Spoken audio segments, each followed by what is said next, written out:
Ferrari with the SF25 has taken a noticeably different direction in terms of car setup for the Azerbaijan Grand Prix in Baku, while rivals like McLaren, Red Bull, and Mercedes appear, at least on Thursday, to be satisfied with the specifications they have chosen. As is the case during every Formula One race weekend, the first images from Thursday's preparations already provide some important technical clues ahead of the track action on Friday. The rear wings mounted on the cars are always one of the clearest indicators of the aerodynamic downforce levels that the engineers are choosing to adopt. This detail becomes even more relevant for the streets of Baku, a track that is unique in the championship for the combination of very long straights and extremely tight, twisty corners. To perform well here, teams must focus on achieving the highest possible aerodynamic efficiency. In other words, they need to find a very delicate compromise between maximum speed on the straights and sufficient grip in the corners.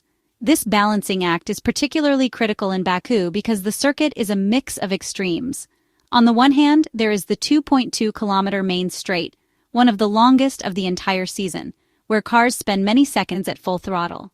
On the other hand, there are the tight castle section corners and the slower middle sector where mechanical grip and aerodynamic stability are essential. For this reason, the choices made on Thursday can already tell us a lot about how each team expects the race weekend to unfold. When talking about balance, the main factors under consideration are twofold: the maximum speeds that can be reached at the end of the straights and the level of vertical load or downforce that can be generated by the aerodynamics.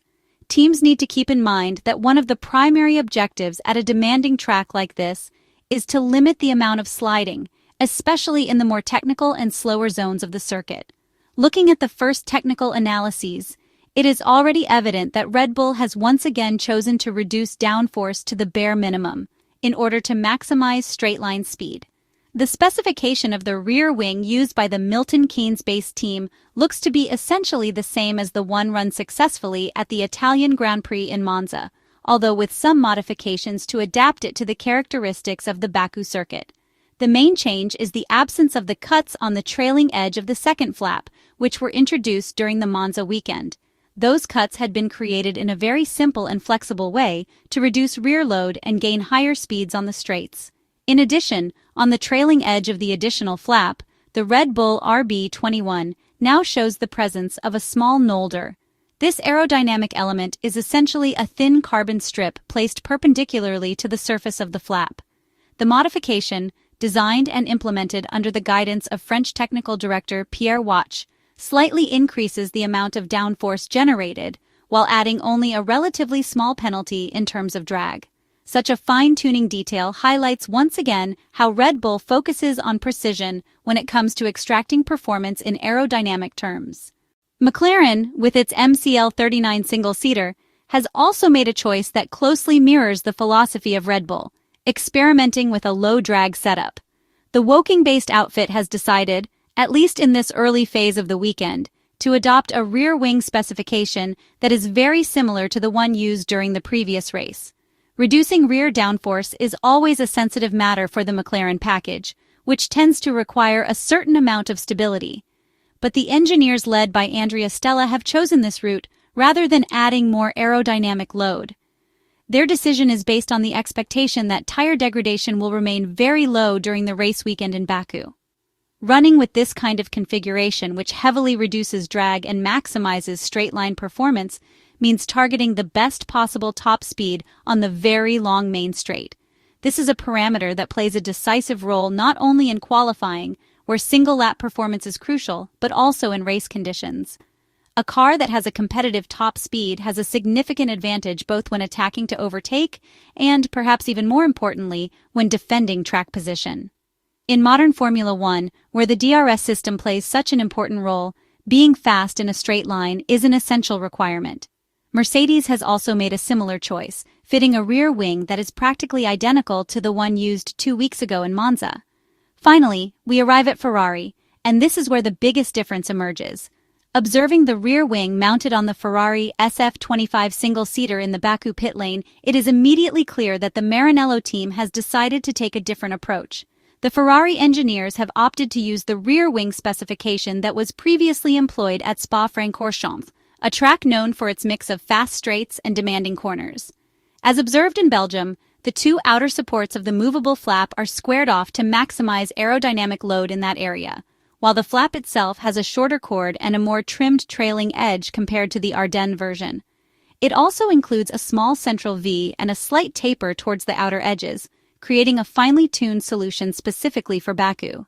This tailored approach takes into account Pirelli's cooler conditions, with air temperatures expected between 15 degrees Celsius and 21 degrees Celsius, and the potential for rain. The engineers must be careful not to overheat the front tires, which could reach up to 40 degrees Celsius on the long straight after the finish line if pushed too hard. On the Ferrari configuration, the main profile of the rear wing remains unchanged, while the additional flap has been slightly trimmed with a small cut on the trailing edge. This technical adjustment represents an attempt to reach an intermediate level of aerodynamic load, something that sits between the low-drag setup used in Monza and the higher downforce version from Spa. In the technical images seen from various journalists in the pit lane, the small cut in the flap is clearly visible, highlighting Ferrari's effort to fine-tune its aerodynamic package for the specific needs of Baku. Ferrari's strategy is based on the confidence that the SF25 is already capable of achieving very competitive top speeds. Because of this, the engineers at Maranello can afford to add a few extra kilograms of aerodynamic load on the rear axle in order to reduce the risk of sliding and to provide greater stability in the more technical corners. This additional downforce on the rear helps to ensure that the tires do not suffer from excessive wear due to sliding, particularly in traction zones. It is a strategy that shows Ferrari's intent to focus not only on qualifying pace, but also on long-run consistency. If, during the first free practice sessions on Friday, direct competitors such as Red Bull, McLaren, and Mercedes prove to be significantly faster on the straights, Ferrari could still decide to switch direction and adopt a lower downforce setup. The flexibility of modern Formula One cars allows for such adjustments. But at least for now, Ferrari seems committed to a more conservative and rear-protective configuration. This choice also fits into a broader pattern seen throughout the season, where Ferrari has often prioritized consistency and tire management over outright straight-line speed.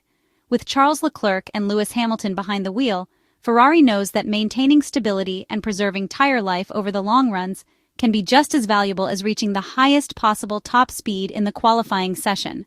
At a street circuit like the one in Azerbaijan, where safety cars are frequent and overtaking opportunities can come at unexpected moments, having a car that is predictable, stable, and easy on its rear tires can be the difference between finishing on the podium and slipping outside the top 5. Ferrari's decision to add more downforce should therefore be seen not only as a technical choice, but also as a strategic one, aimed at maximizing opportunities over the course of what is expected to be a very unpredictable weekend in Baku.